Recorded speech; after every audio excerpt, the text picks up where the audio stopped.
ዳግም ወረርሽኝ እንደሚከሰት የዓለም ጤና ድርጅት አስታወቀ። በዓለም ጤና ድርጅት ወረርሽኝ ስምምነት ላይ ቀጥለው 13ኛው የመንግስታቱ ድርጅት ተደራዳሪ አካል ስብሰባ መክፈቻ ላይ ባደረጉት ንግግር በዓለም ዙሪያ የኮቪድ-19 ወረርሽኝ ያስከተለውን አስከፊ መዘዝ ደግሞ ሲናገሩ የሚቀጥለው ወረርሽኝ ነገሮች እስኪረጋጉ ድረስ አይጠብቁም ሲሉ አጽንኦት ሰጥተዋል። እንደ የዓለም ጤና ድርጅት ኃላፊ ገለጻ መከሰቱ የንድፈ ሐሳባዊ ስጋት አይደለም፣ ኢፒዴሚዮሎጂያዊ እርግጠኝነት ነው ብለዋል። ሌላ ወረርሽኝ በ20 ዓመት ወይም ከዛ በላይ ሊከሰት ይችላል ወይም ነገ ሊከሰት ይችላል ሲል በድጋሚ ተናግረዋል።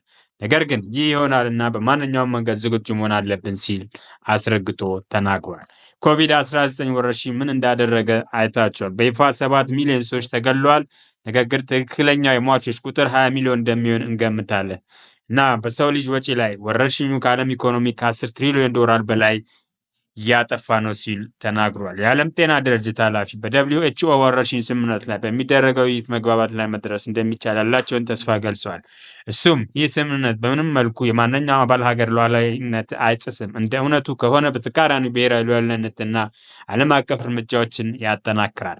ከግንቦት 27 እስከ ሰኔ 1 ቀን 2004 በጄኔቭ የተካሄደው 77ኛው የዓለም ጤና ጉባኤ በዓለም አቀፍ የጤና ደንቦች ላይ ማሻሻያ ለማድረግና በወረርሽኙ ስምምነት ላይ ንግግሮችን ለመቀጠል ተስማምቷል። በኮቪድ-19 ምክንያት የዓለም አቀፍ አሳሳቢ የህዝብ ጤና ድንገተኛ አደጋ ከጥር 2020 መጨረሻ እስከ ሜይ 5 ቀን 2023 ድረስ በስራ ላይ ውሏል።